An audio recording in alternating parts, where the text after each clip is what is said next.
Space Marines are the greatest of the Emperor of Mankind's warriors, who stand as a bulwark against a galaxy of horrors. Yet, formidable as they may be on their own, the strength of these superhuman Astartes lies in their combined arms. From the defensively equipped Devastator squads to the offensively equipped assault squads, the mixed doctrine tactical squads, and beyond, theirs is a force best understood as a whole. Thus, in this series we shall bring to life the entirety of a Codex-compliant Space Marine chapter with its scout, reserve, and battle companies, in addition to its vehicle pool, support staff, and command structure. We shall do so with none other than the Primarch Roboute Guilliman's finest. This is the true size of the Ultramarine Chapter.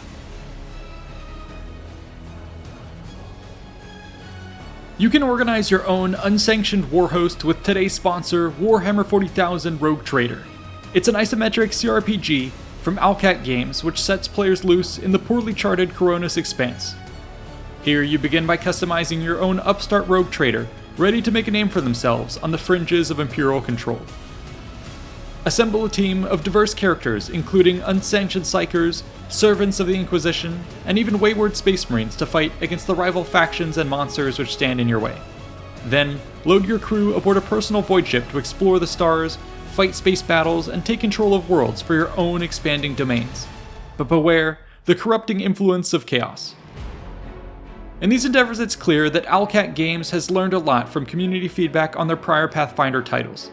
The party builder and item management systems are well polished, and the narrative system gives you a solid blend of guidance with dynamic free choice. Meanwhile, the traditional formula of CRPGs is kept fresh with combat mechanics like momentum, volley fire, penetrating shots, and pushback effects. Large turn-based battles are also made much more enjoyable this time around, with a squad system for simultaneous action. For the first time in their history, Alcat Games has also added a drop-in, drop-out co-op mode, which makes this experience even better than ever before. So click the link in the description to check it out. Enjoy!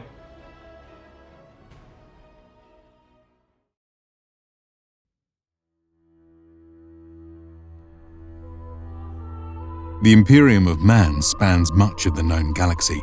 As such, its military is of an equally enormous size, and its scope defies the grasp of human minds. Yet at its core lies a bastion of order in the form of the 1,000 Space Marine chapters. In days past, such chapters were part of sprawling legions capable of fielding hundreds of thousands of Space Marines alongside their associated Imperial Army, fleet, and logistical elements. However, while these formidable institutions were critical in the wars of the Great Crusade, their incredible power proved dangerously concentrated during the bloody civil war of the Horus Heresy in the early 31st millennium. Thus it was that in the aftermath of this conflict, the Ultramarines Primarch, Roboute Guilliman, split the remaining 9 loyalist Space Marine legions into roughly 1,000 chapters of 1,000 Marines, in what came to be known as the Second Founding. The restructuring of these troops was formalized in the sacred tome of the Codex Astartes. Written by Roboute Guilliman himself, this exhaustive treatise laid out his ideal for the order of battle, tactical doctrine, and moral behavior of a Space Marine chapter. Its guidance proved key to the evolution of these new units. Yet, while it has been adopted to one extent or another by the vast majority of chapters, full, unwavering conformity proved impossible. In the 10 millennia since its inception and the death of Guilliman, the Codex Astartes has been added to by many other writers, and several competing versions have emerged. Yet, the core tenets of the Codex have stood the test of time. With this in mind, we can now describe the general organization of a Codex-compliant chapter of the 41st millennium. Generally speaking, a Codex-compliant chapter has around 1,000 Space Marines led by a chapter master. Each chapter is in turn divided into 10 companies of 100 Marines, each led by a captain and a pair of lieutenants. These leaders are accompanied by a command squad of hand-picked veterans and an HQ unit of at least one of the following: a chaplain, a librarian, a tech marine, and an apothecary. Each company is then further subdivided into roughly 10 squads of 10 Marines, each led by a sergeant. The companies are traditionally ranked in seniority from the 1st to the 10th, and often have their own particular roles to play in the chapter's function and culture. They are mainly designated by the appearance of their shoulder trim, with each company having its own unique color. The most traditionally defined roles are as follows. The 10th company, designated the Scout Company, is where the chapter's neophytes are first inducted and learn to become Space Marines. The 9th to 6th companies are designated as Reserve Companies, their duties being to hone the skills of aspiring Space Marines in different facets of war and to provide support and replacements for the 5th through 2nd companies. These so-called battle companies are combined arms elements who form the bulk of a chapter's strike forces. Lastly, the 1st company is designated the Veteran Company, which consists of the chapter's most experienced warriors. Attached to this force of roughly 1,000 Marines are a host of support personnel, vehicles, and starships. Together, they operate as a completely autonomous military unit whose headquarters may be located on a planet or moon-based fortress monastery, or on a massive flagship for fleet-based chapters. From here, they will exert control over their local area of space whilst serving as a small but critical elite force which can be deployed across the galaxy. They do so under the sole direction of their chapter master, who answers to no one except his fellow chapter masters, the High Lords of Terror, and the Emperor of Mankind himself. With this broad understanding, let us now delve into the greater specifics of a Space Marine chapter's organization. In this regard, we will do best to study the Ultramarines, progeny of the Primarch Roboutier Guilliman himself, who adhere most faithfully to his Codex Astartes. More specifically, we will be discussing the Ultramarines around the time of year 999 of M41, just prior to the fall of Cadia and the eruption of the Great Rift.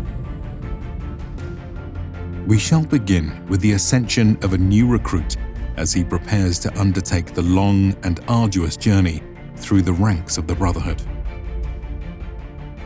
In many cases, chapters may seek to draw their manpower from worlds with harsh environments and cultures which pre-select applicants with desirable traits.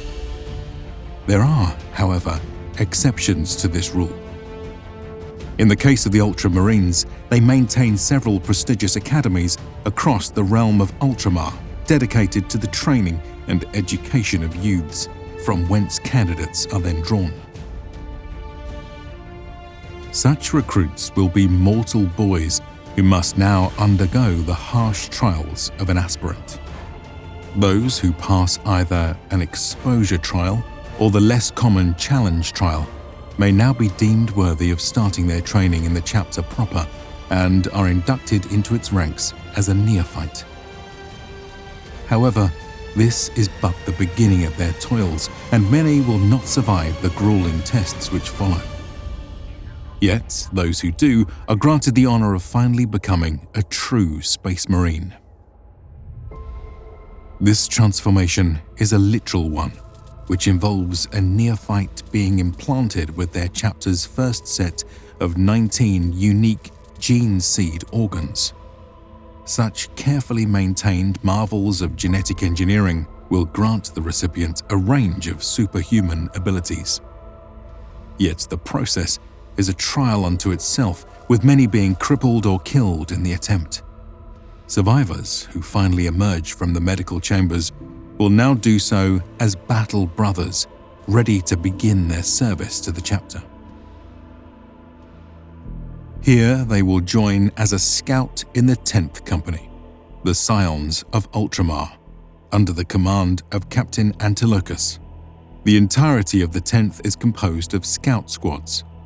However, owing to its role as a training unit for the chapter, a scout company has no fixed number of squads attached to it. Thus, while its brethren may be expected to call upon 100 Marines per company, a scout company may field many times this number. They specialize in reconnaissance, infiltration, and sabotage. Scouts have received the same augmentations as their full-fledged battle brothers, but have yet to earn the right to wear power armor, instead wearing lighter carapace armor, more suited to their intended role. A standard scout squad consists of 4 to 9 such individuals led by a sergeant. Squads may be armed in a variety of ways, based on their intended roles. For instance, a sniper scout squad will be composed of 3 men with sniper rifles, a 4th man with a missile launcher, heavy bolter or autocannon, and a sergeant armed with bolt pistol as well as a chainsword as a sign of their rank. Tactical scout squads, meanwhile, will trade out the 3 sniper rifles for bolters, while an assault squad will use shotguns, bolt pistols, combat knives, and grenades. Thus armed, young Space Marines will begin to familiarize themselves with the basic arsenal of their chapter. Scouts are also trained to operate light bikes and may ride these nimble vehicles on recon and disruption missions once they have gained sufficient experience. Scouts may also be deployed on the Storm-type land speeder to improve the squad's mobility and provide it with additional fire support in their often far-ranging operations. While it may be tempting to look down upon this most novice of companies, the 10th has its own proud history and traditions. The Scions of Ultramar have produced some of the most renowned infiltration experts and marksmen among the Adeptus Astartes.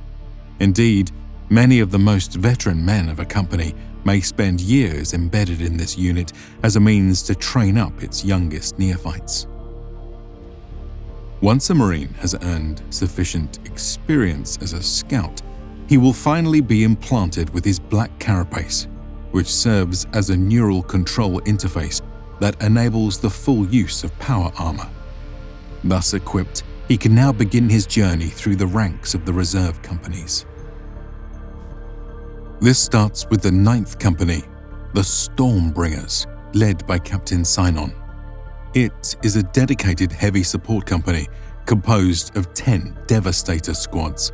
Of all the companies, they are the most defensive in doctrine, as shall be made clear by their armament.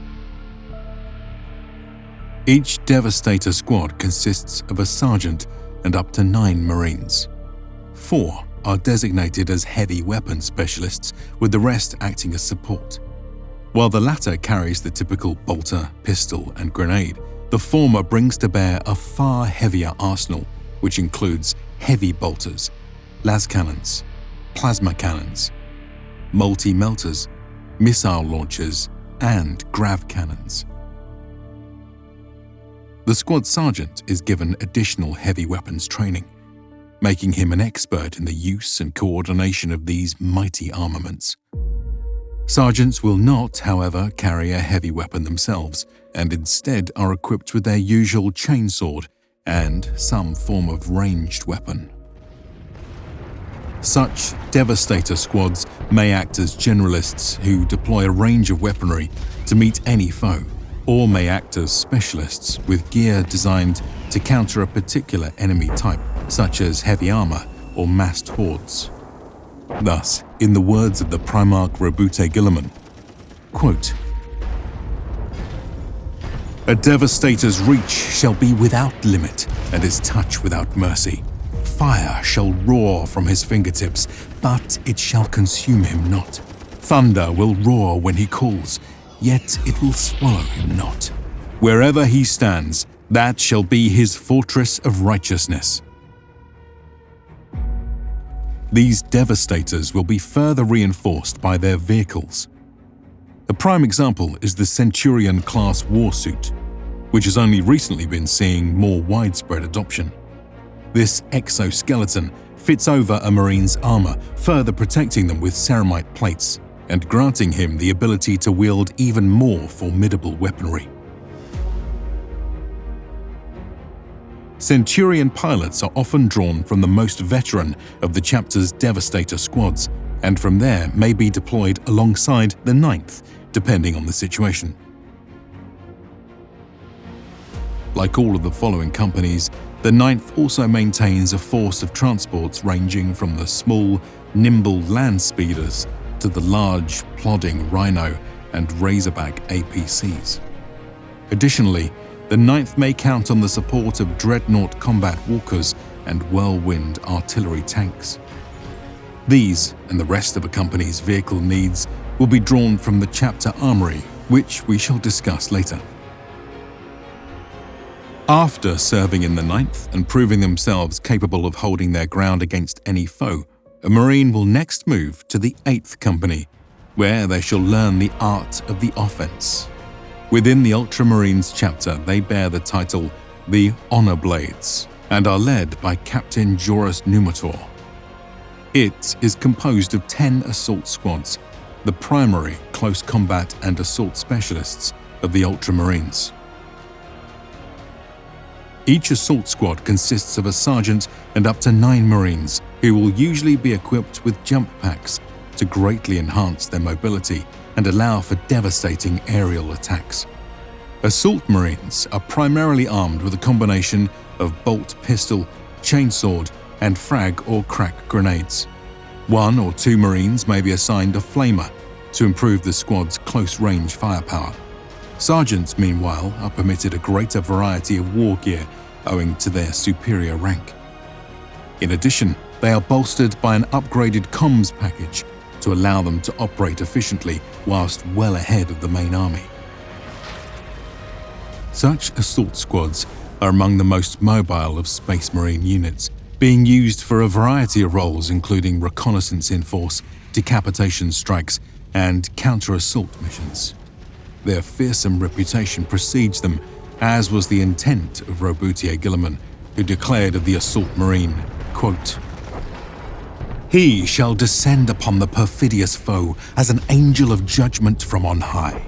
Let the jump pack be his wings, and the roar of its engines a hymn of retribution. Let the chainsword be his scepter of decree, its harsh voice singing joyfully with each and every blow. With it shall the assault marine bring bloody retribution to the heretic, the traitor, and all alien aggressors who trespass on the Emperor's domain." The company's mobility is further enhanced by a vehicle pool, which includes a larger than usual number of bikes and land speeders and is supported by its own air force of Storm Talon gunships. In terms of heavy armor, the 8th has access to the typical complement of walkers, transports, artillery, and tanks, and may call upon such assets from the armory as needed. Now, having proven their merit in defense among the Devastator squads of the 9th and in offense among the assault squads of the 8th, a Marine will advance to the 7th Company, where the two doctrines shall be merged. For the Ultramarines, this occurs in the ranks of the Defenders of Caesarion, who are led by Captain Gerard Ixion. They are composed of 10 tactical squads, the masters of combined arms warfare, who have long formed the backbone of Space Marine strike forces for over 10 millennia. Consisting of a sergeant and up to 9 Marines, these are highly adaptable units designed to operate effectively against numerous types of opponents.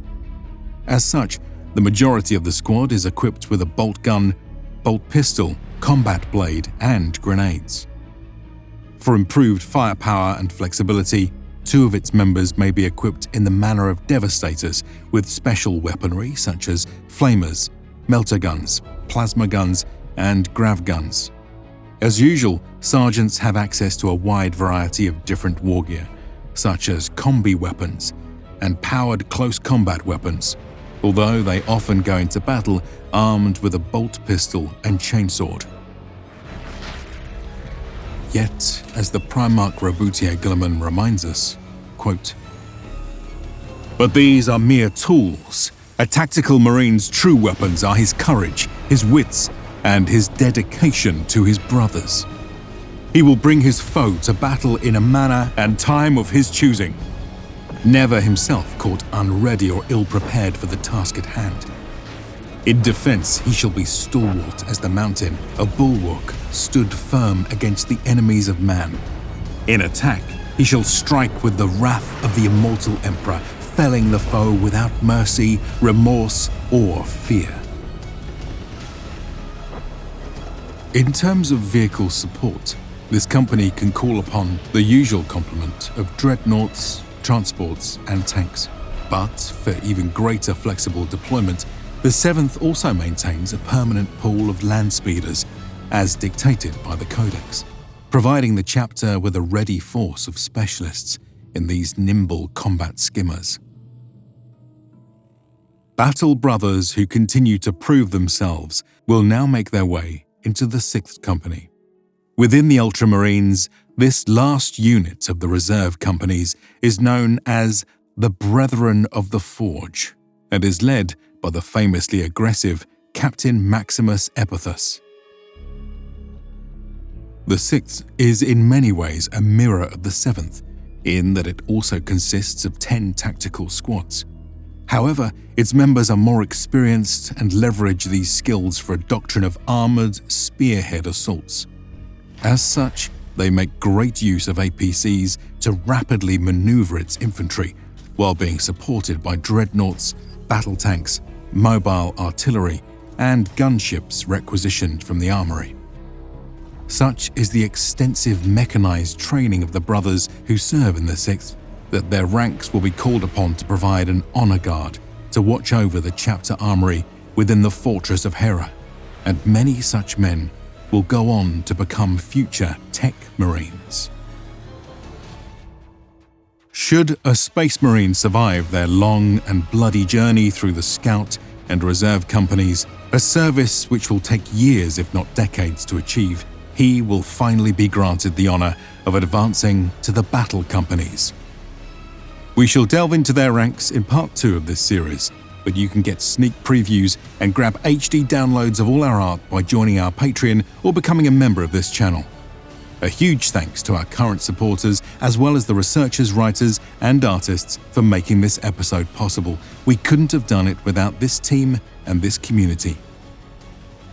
If you liked this episode, be sure to like and subscribe for more content, and check out these other related videos. See you in the next one.